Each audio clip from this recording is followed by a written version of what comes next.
it's me, JC, back with another Ceramic Hour live stream.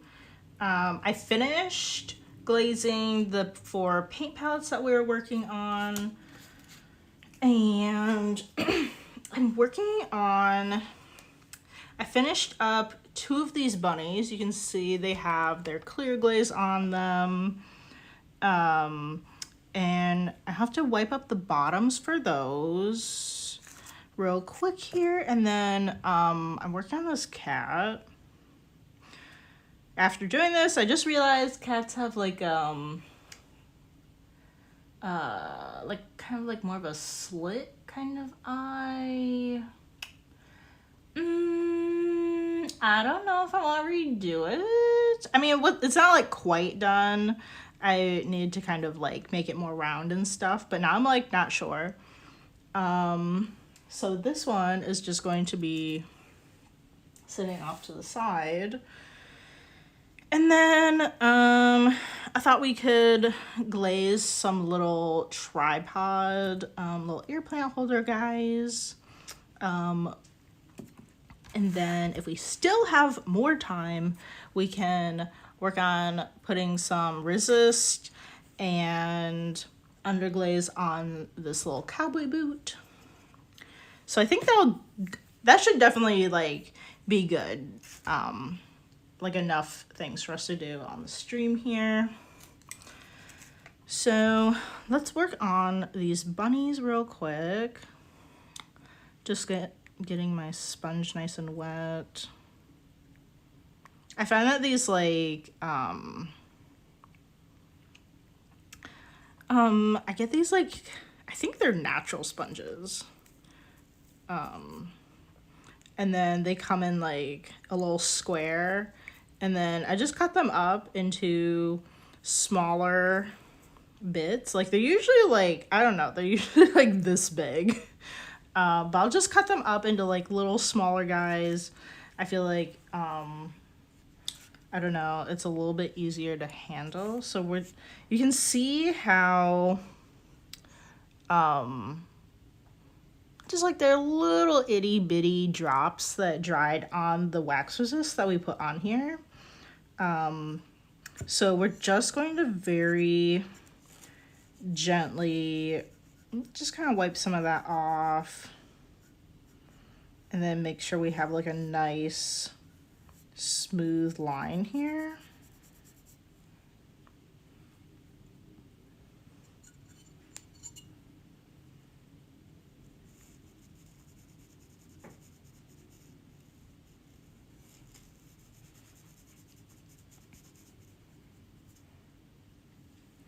I feel like you could do this when the glaze is a little wet, but handling it, you don't really want to like accidentally like touch the wet glaze like wherever you actually did want it.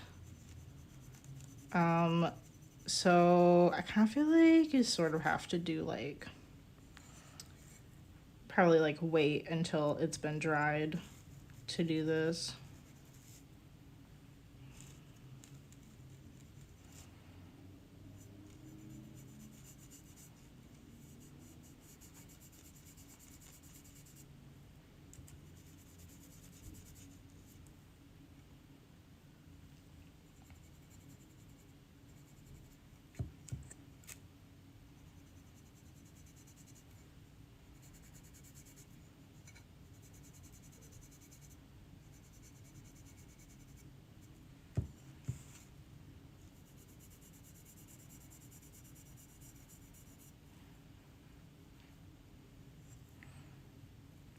And then you can see on the sponge like how much glaze, or if you grab any underglaze. And then I just have a little cup of water here that I can rinse it out in, and then when I'm done, I take this little cup of water and I dump it into this bucket that I have for my glazes and underglazes. You don't really want to put much glaze or underglaze like in the sink. You know, it's fine if like you have like a little bit like on your hands, I think, and then you just wash them off in the sink. But you want to try not to get much in there because it can like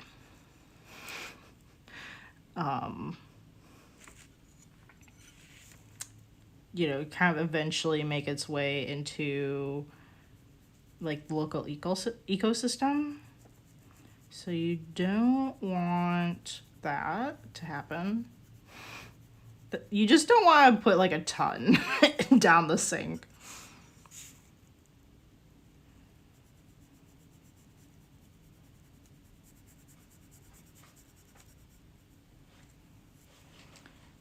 Let me see. I might have to take like a bit of a closer look. I don't want like any of this to like drop down onto the kiln shelf at any point. I don't think I was planning on putting glaze on the very bottom of this, so I didn't really put much wax resist there, but then I was like, I don't know, I think it'll be fine.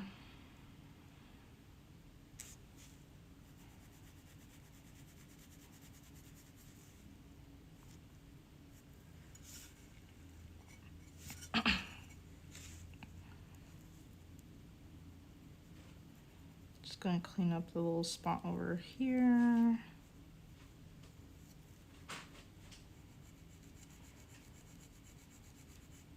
I only put 2 coats of the clear on the bottom, so it's definitely not very thick. I don't know, but I think once I might have just put like 1 coat of a clear on the bottom just to kind of give it a little bit of a coating, but not a ton. Otherwise, if I leave it without a glaze on there, then I have to sand it down, and it's just like, it's a lot. Like, it's just like a big portion to sand down.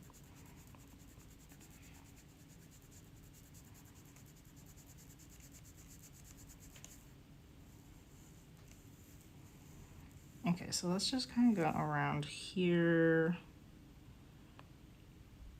Anywhere it is like the foot is not raised very high, I just want to make sure I don't have any glaze in those spots. I kind of think I need to maybe round this out a little bit.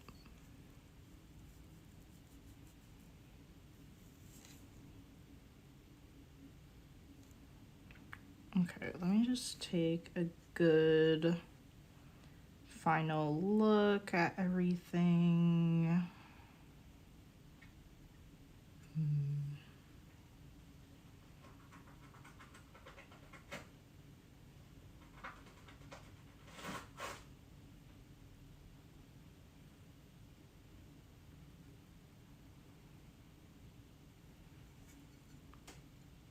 I think this is good. Okay, should put this. I'm so excited to get like a bunch of stuff glazed so we can take it to the studio and get a new batch. I haven't gotten glazed things back in a while. How long has it been? Like, I feel like, I don't know, I feel like it's been like a long time.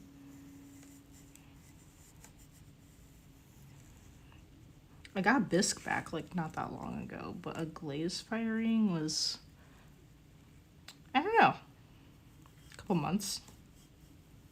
So I'm so excited to like add some more things to the shop. It's like I don't know what to even put on my Instagram. I just have not put anything on there for like probably like 3 weeks.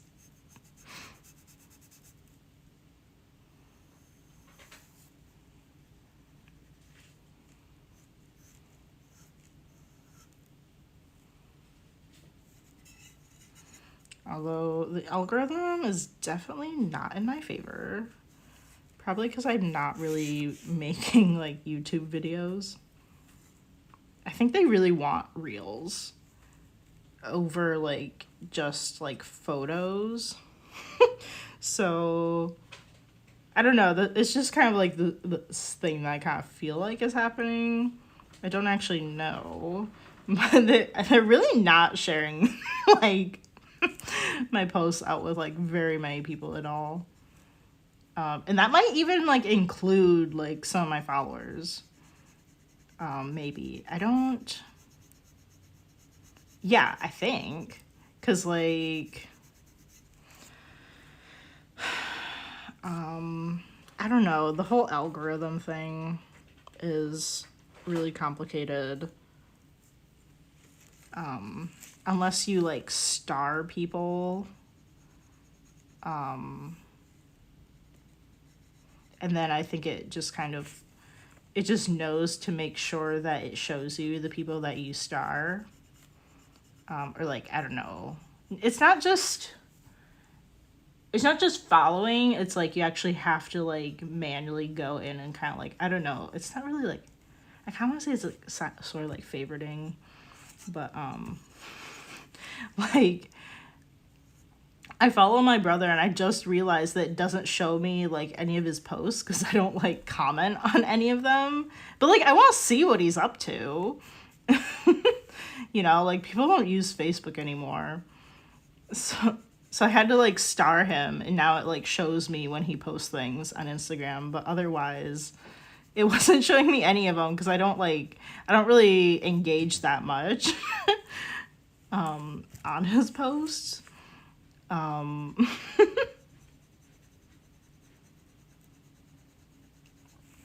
don't know. I just want to see what he's up to, you know, like just what do they call that on Twitch? Like not,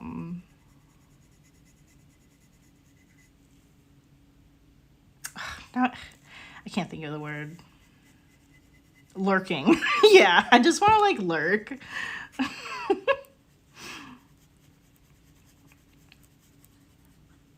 Okay.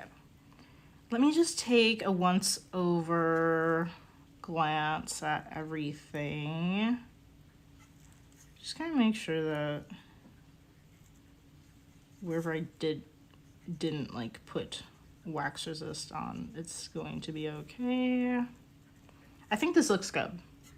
So this is just going to be a clear glaze on top of the bunnies that we were working on in the stream. So if you didn't see that, you can check out the YouTube channel. Actually, let me just like rinse my sponge off real quick before I forget. My YouTube is at calieandco. That's where I put, I have a whole playlist for the live stream videos because it deletes them after a week from Twitch. So if you missed us underglazing the bunnies or the cats, whichever one you prefer, we were working on those in some other live streams not that long ago. Okay, let me grab, okay, I just grabbed like this, like, I think this is some kind of sculpting tool. I have a bunch of them, and I just find that they're pretty good for like, they're pretty strong too. Maybe, I don't know, I just kind of feel like this is better than a spatula. But I do have like little mini spatulas for stirring the glaze. I just need to be like really careful because this is like, I barely have like any room to like stir this. I looked at my notes from the last time that I glazed the little, these air plant tripod guys. They could also be good for like a little ring holder too. You know, like whatever you want to put in there. I mean, I guess I don't really know what else you would put in there. Maybe earrings, I guess. I don't know. Whatever's like kind of small.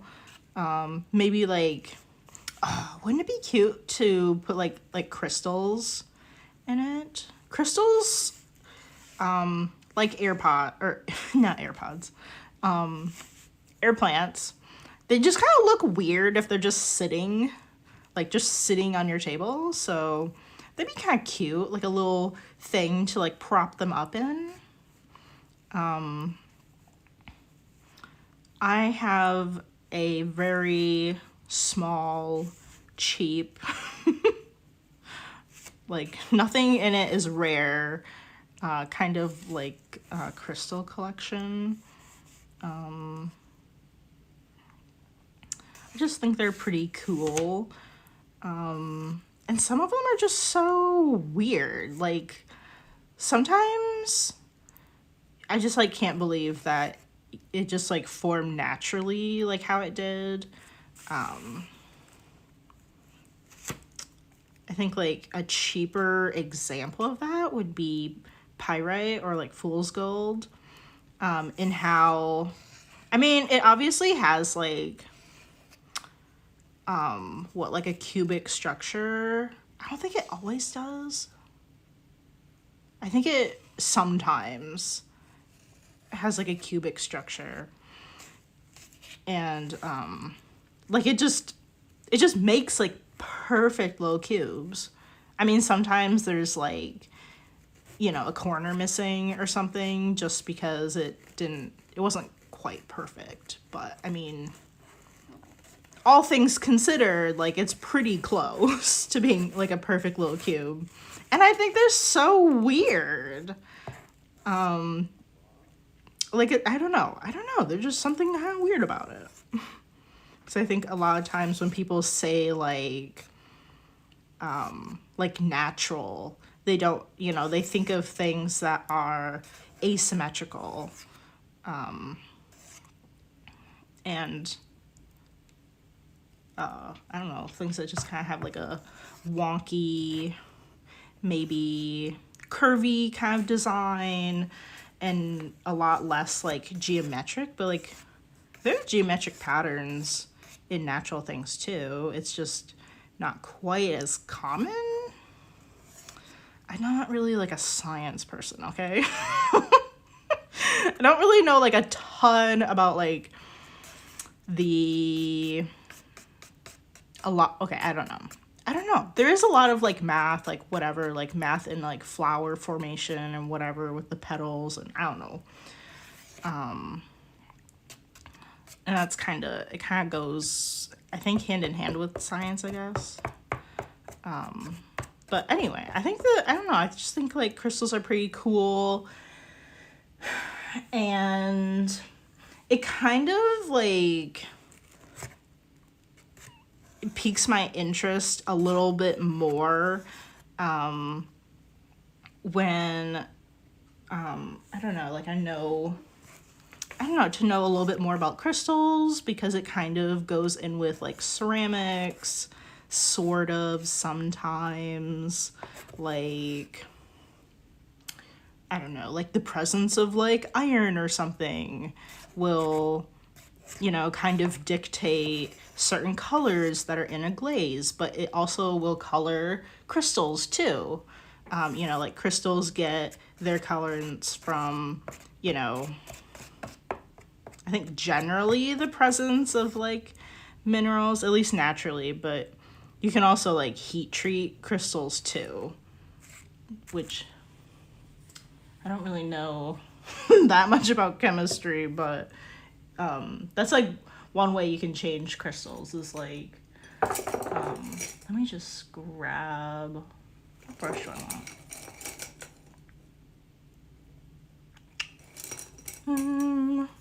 Maybe I'll grab this one. I love these Mako fan brushes. Make sure there isn't any dust on them, just real quick. Okay.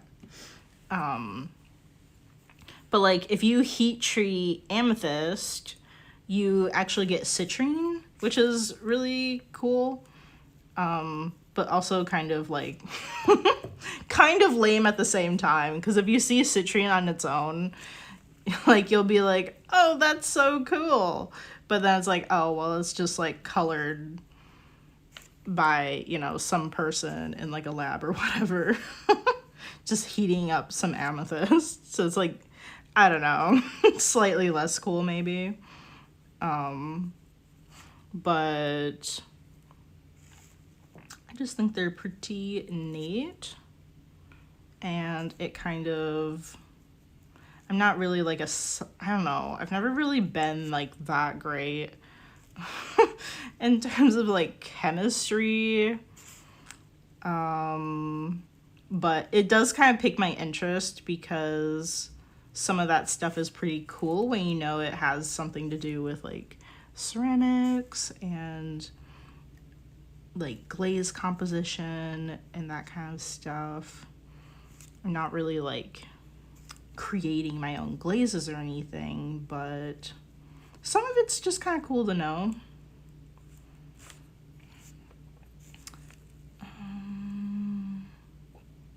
We've got some little tiny air bubbles. I don't know if you can really see.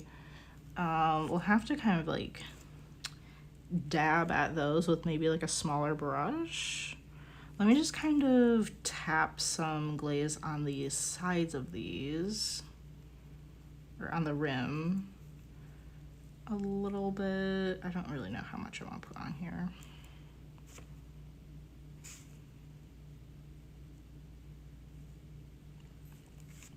And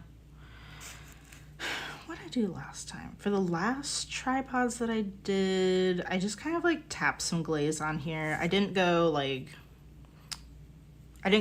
down the bottom of the pot just because I don't want to have to worry about that. Also, it would look kind of weird if like we went down to like here or something with the glaze and then just, you know, had like a little bit of the foot unglazed. I feel like that would be kind of weird.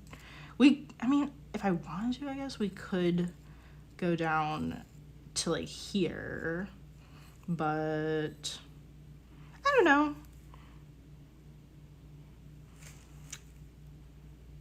I kind of like the look of it just like on the rim, I think.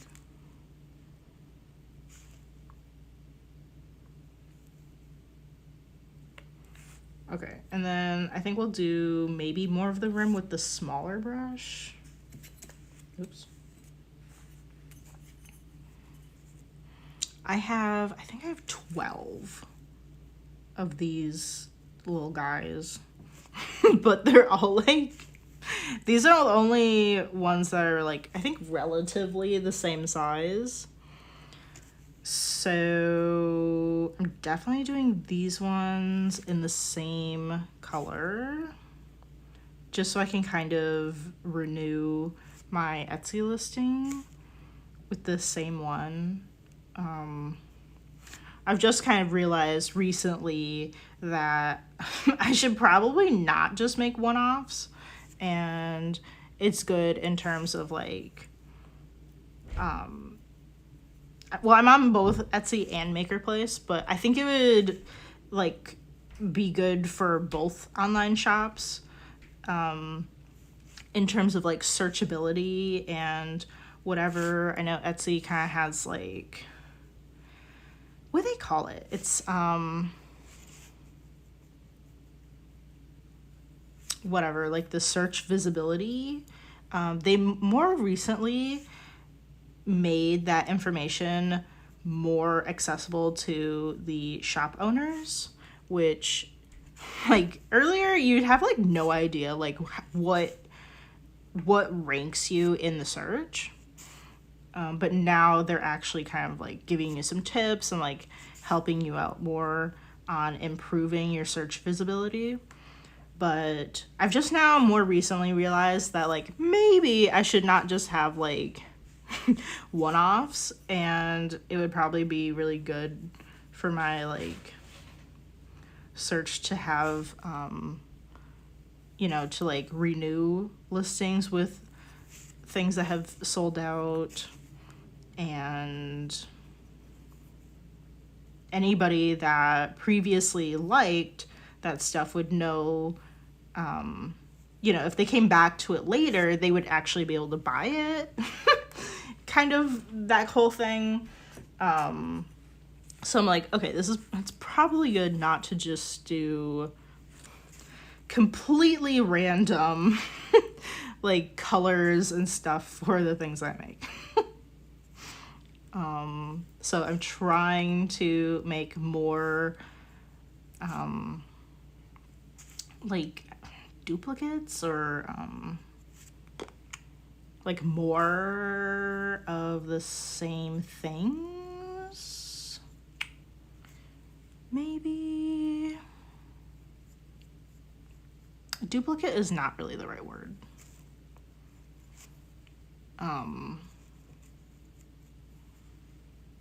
I don't know, just having like more available than like creating like completely different versions all the time.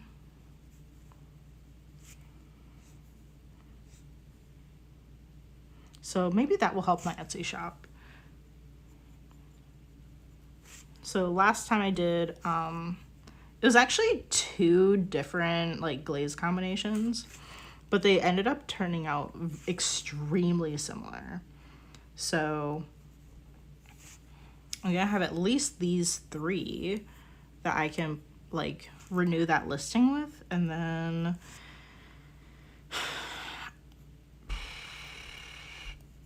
I don't know, I kind of feel like, I mean, I could do a couple more in this like color. I would just have to like baby it a little bit more because the other ones are like different sizes. So like the photos would have to be like changed out once, you know, like these first 3 sell out. And that kind of thing. I don't know. I don't like to make things like too complicated because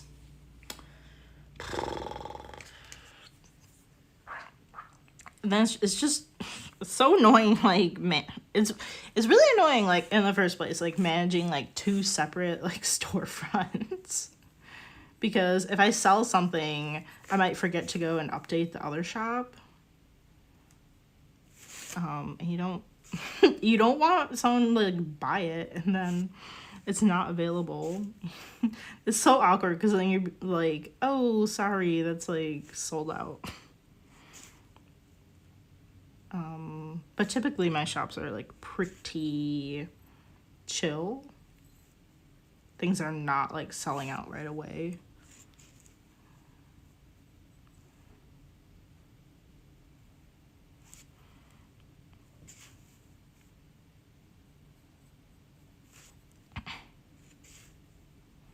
I'd like to note that the glaze is a bit funky. Like it's very, I think you can kind of see like a bit of that texture in it and like how thick it goes on and stuff.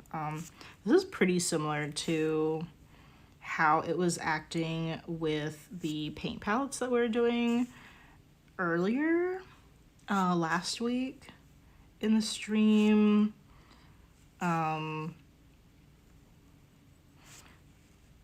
I feel like typically glaze goes on like very smooth and also doesn't usually have like these little bubble areas.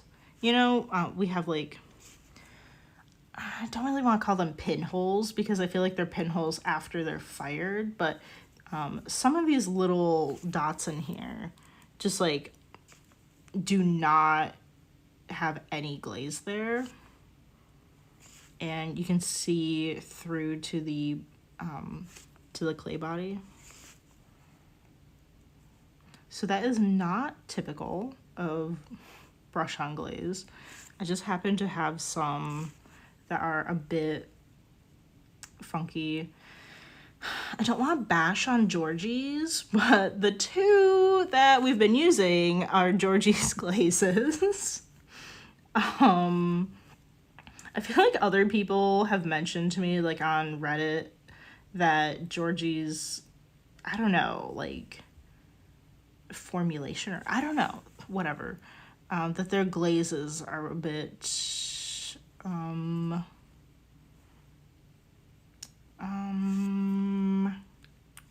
don't know, maybe not so uniform or something.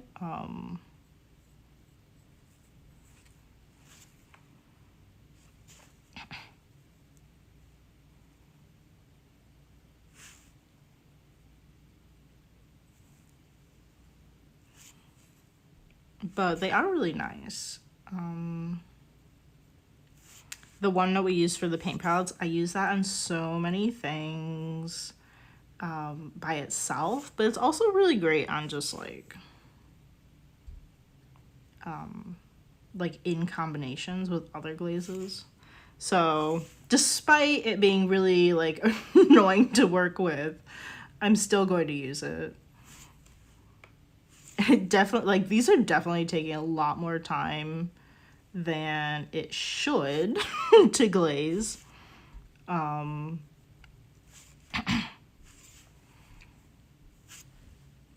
Especially if you're comparing it to like dip glazing. Dip glazing is so quick. Besides like the short amount of time that you have to wait in between coats. Like if you're going to do 2 glazes on it, you do have to wait like, I don't know, like 5 minutes or maybe in between the coats for like the one to dry. But dip glazing is very quick. I just don't have the room to be storing gallons of dip glaze, so that's why I have these little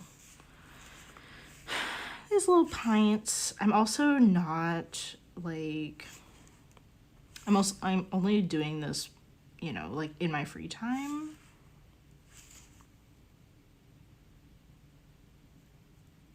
So I don't make like, I don't like make enough money to do this like full time and then like have a dedicated like studio or anything.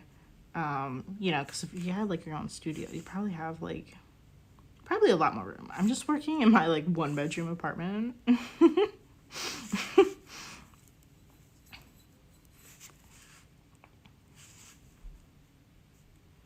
I'm also a bit newer to using like these paint on glazes, and I'm still trying to figure out which ones I really like, and you know, like which ones are great in different combinations, not just by themselves. So I'm still kind of like testing all of that. And then once I have like my established favorites and more room, then I could like more realistically like buy like a gallon or something. I don't know how much they come in. Maybe it's like 1 gallon is like the smaller version. I don't know.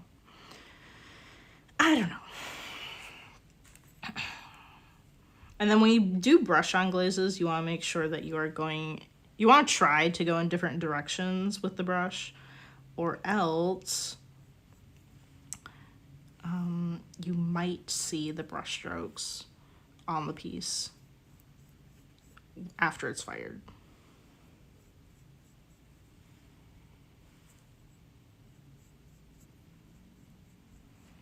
I don't know what is up with it. It is so bubbly. This is very similar to like another Georgie's glaze. The one that we used last week wasn't bubbly. It was just kind of going on extremely thick like this. I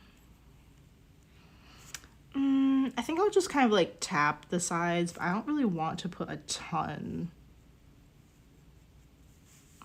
on there.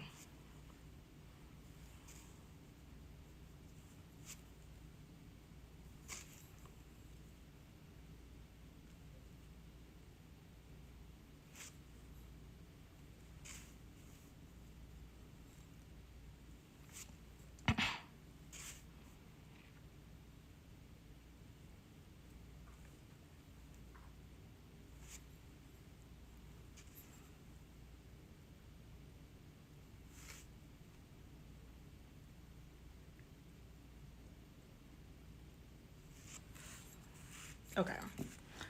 And I have a little card here. It says 2 coats done. These help me remember where the heck we were with this. Let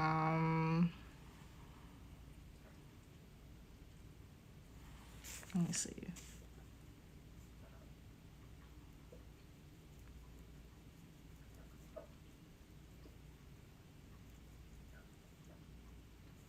I did not touch this one up. I think I only touched up the one.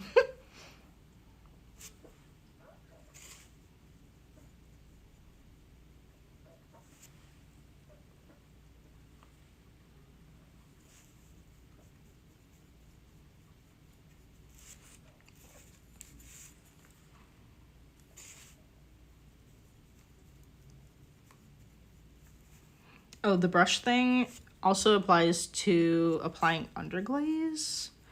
If you only go in one direction with your brush strokes, it's more likely that like it'll just be kind of thinner in some areas, kind of thicker in other areas, and that's what makes the brush stroke visible. Hopefully that makes sense. So that's why it kind of is a little bit challenging for me to do like certain like underglaze projects on the stream, because I'm like I have to remember like, okay, which direction do we go in? And then on the stream we typically have like multiple that we're trying to do at the same time. And then I'm like trying to remember like, okay, how many coats did we do? And like, I don't know. We're just doing all the things all at once. Okay. This one does have some, I don't know, it has a lot more bubbles, so probably should have done this on the last one. But I think hopefully this glaze is really thick, so I think just doing the 3 coats should be fine, probably, for any of these little spots that may not have quite as much glaze there.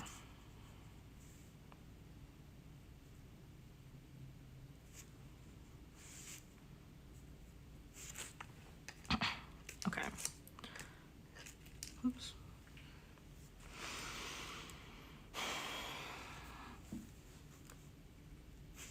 I suppose we can go like just, I don't know. It really doesn't matter like what direction you choose to go in. Like I kind of went like a circular like pattern in the last one, but like whatever just kind of changes it up is fine.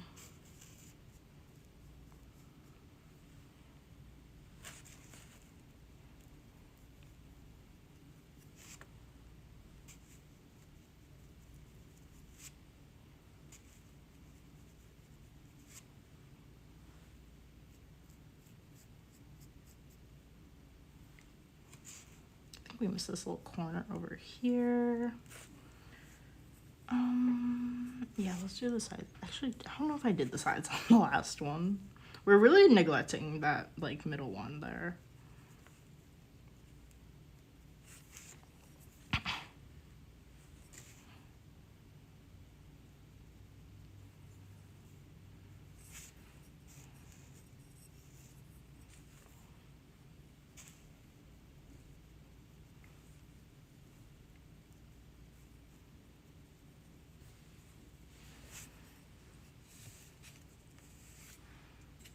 Okay, let me just do the sides of this one real quick.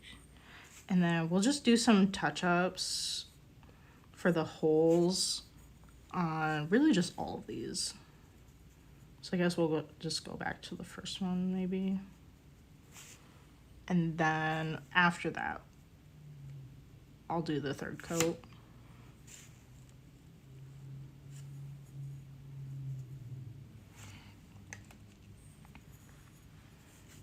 Okay.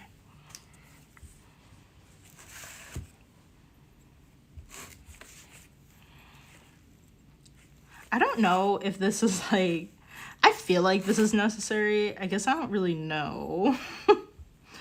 But I don't want to be like I don't know, super weird, or I don't want the glaze to like end up with any kind of pinholes when we're done. So I feel like this is needed.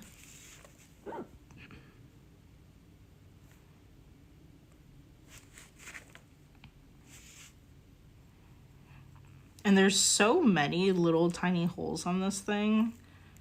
I feel like if any lined up, you know, from the separate layers, then you would probably have like maybe a pinhole or something. I don't know. But I think typically pinholes are caused by other reasons, not like exclusively something like this. I'm just like not really sure what this would do if we didn't cover up the little holes and then we just fired it. I don't really want to just fire it like this. So I'm just kind of being like, you know, safe than sorry.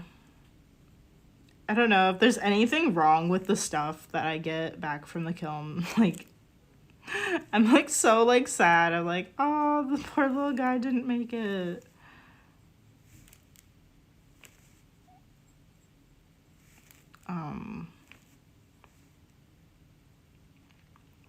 I don't know, maybe we should just do 2 coats.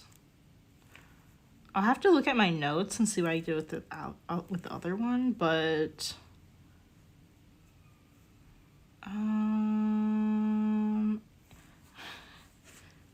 if you can see like around the pinholes, like there's some really super fine cracks over here in the glaze. I think that usually happens when it's applied very thick. So maybe we can do just the 2 coats. Let me see what the bottle says.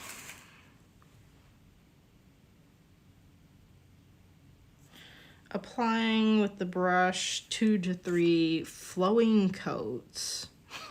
These are not flowing coats. It said that about the last one, and I was like, yeah, right. And I did mention, like, that this is, like, filled up to the brim of the bottle because I added a bunch of water to it. Like the last time I was working with it, because it's just, like, so chunky and it's being really weird. Yeah, so like the water's not really doing much. I don't know, maybe, I don't know, I don't think it's doing much.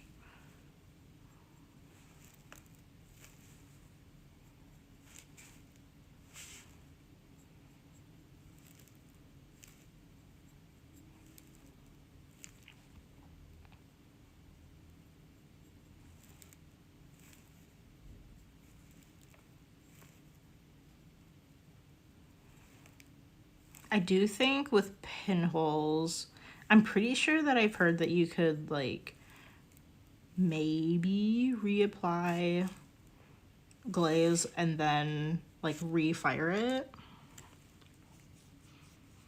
I've also heard that not all like studios will do like a glaze firing on a piece like more than once, because nope, I don't remember why.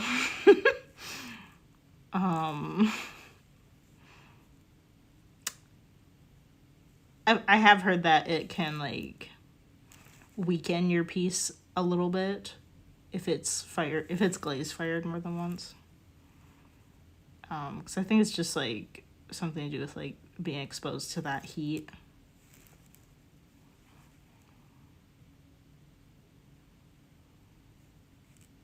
Okay. I don't know, I kind of feel like this coating might be just fine. Maybe just the 2 coats. When I have like weird things like this happening, I have I take notes on what is going on with the glaze, if I did anything to it, like how I wrote down that I added water to the glaze. If I did 2 coats instead of my normal 3. I like write notes down in my notebook.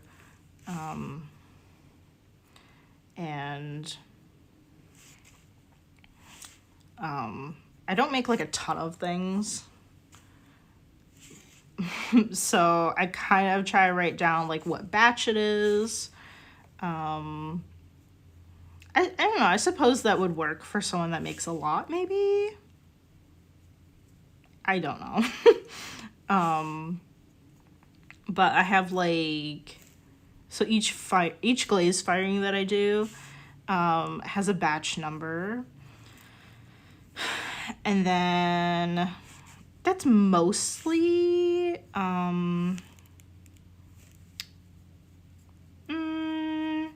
it's kind of mostly for me organizing like my photos and stuff. I wouldn't just want like a million photos of all the things I've made in like one folder. So for editing and posting on social media and whatever I'm doing with the photos, it makes it a lot easier if they're in like different batches. But then I can kind of also reference the batch number with my notes too.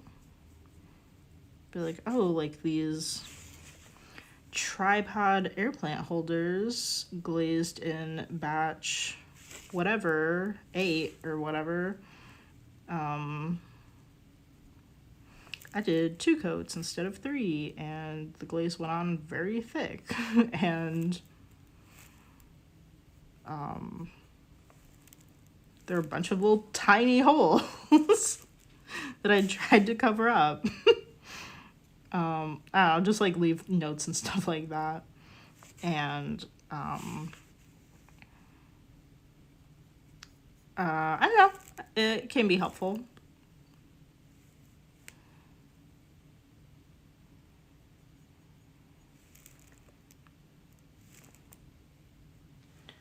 Let's see, we've got 9 minutes till I have to go.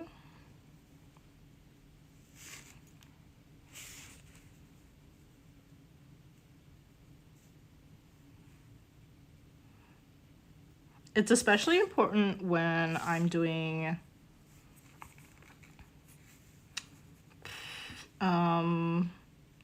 just remembering like what glazes I even used.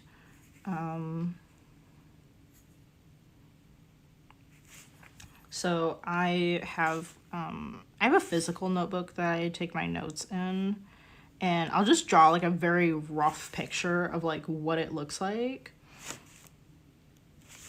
Like, I don't know, was it a mug or was it a bowl?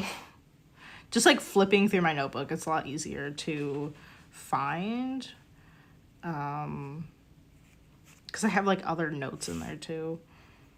I'll draw like a little rough picture of it, and I think that's particularly helpful for noting like how I'm underglazing.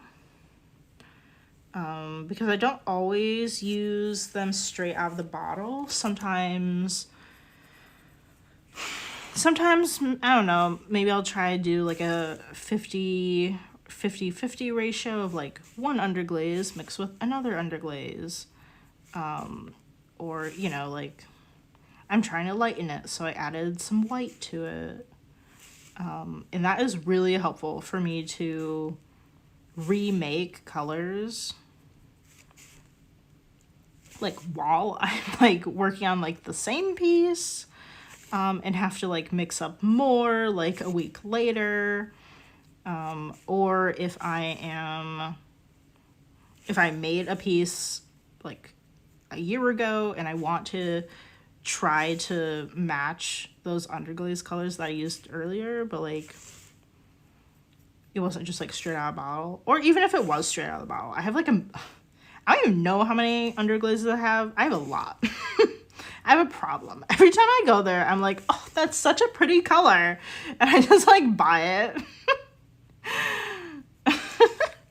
It's not very good for your wallet. But it is like, it really is like a bit nicer to just open up a bottle and use it without having to do any mixing. Because I'm always worried that like, oh, I'm not gonna mix the ratio quite right, and it's gonna turn out different than the one that I previously made. Sometimes you don't want different, you know? Like to achieve like certain colors, like I try to be realistic with the colors that I am doing, you know, like and I don't know. I mean, like some of them you can't. Some, there just aren't that many. Like I don't think there are very many purple underglazes or I don't know. Like maroon maybe? I don't know. They're just certain colors that there are not very many, or like maybe like cream ones. And you do have to like mix them by hand. It's just like a lot more convenient to just get it out of the bottle.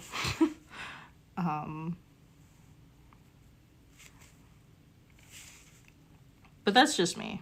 I mean, it's kind of like anything. Like if you're like painting, you know, with whatever, acrylics or something, like it's a lot more convenient to just have a bottle of it than have to mix it every time you know, reach towards it.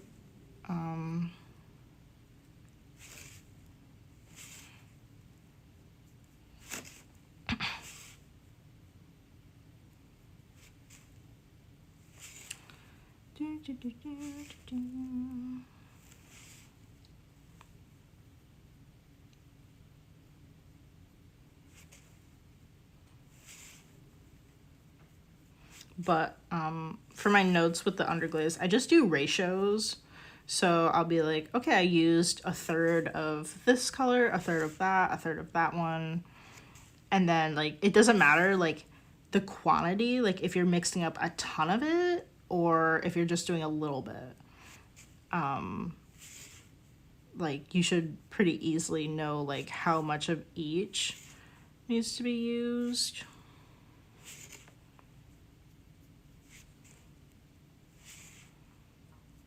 And I don't know, I feel like that just works for me. I don't know how other people, I have no idea how other people like mix underglazes or anything. That's what you do with like, or at least that's like what I've seen that people do with watercolor. Or, no, not watercolor. I mean, that's what I used to do with watercolor. But I think that's what people do with like acrylics and stuff, and like when they're working with paint. Because I have like some color mixing recipe books for like acrylics. And it's like, okay, this is the ratio that you want to do. And I don't know. I mean, I suppose you could go by some other kind of thing, but I feel like that just makes sense. All right. Well, we only have like 2 more minutes, so I guess we'll just pack up here. So here I am, just gonna rinse off my brushes, and I'm going to dump this water into my underglaze bucket. I'm trying to get like some of this off the rim maybe.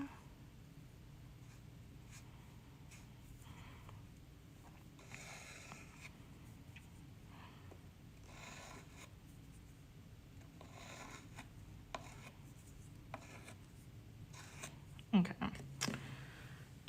I'm gonna set this in here for just a little bit, but you don't want to leave your brushes just like sitting in water for large periods of time. If the glaze dries on your brush, I feel like just kind of letting it sit there for maybe like, I don't know, a minute or something is maybe fine. but if you leave your brush sitting in water, the water will go into this portion of the brush. I can't remember what that's called.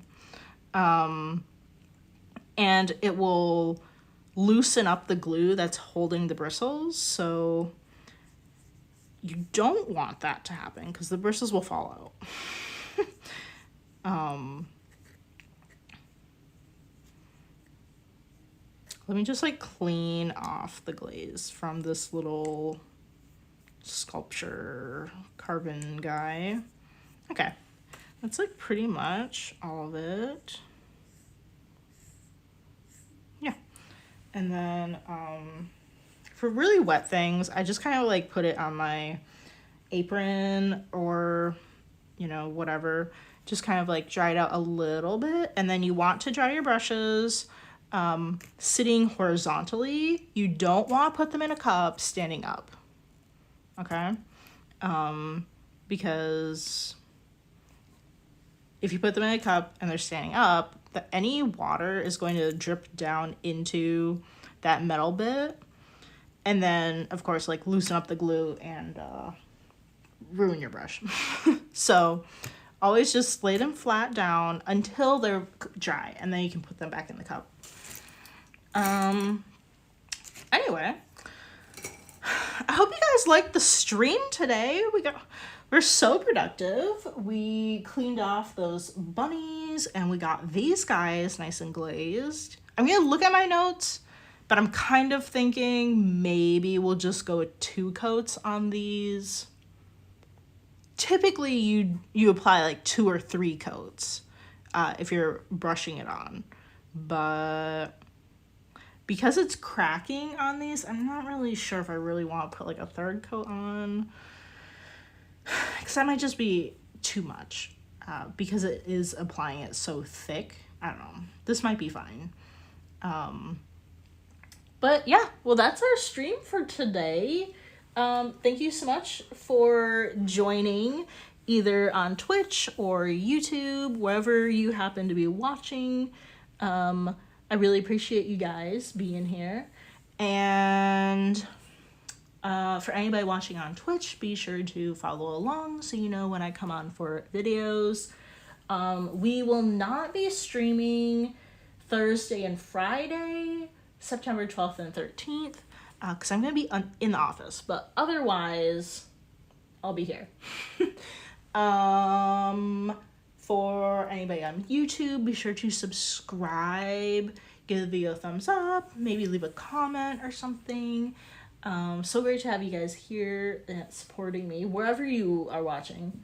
And yeah, well, I hope you guys have a great day, and we're gonna continue with like glazing, underglazing, I think, tomorrow. All right, so I'll catch you guys later. Bye.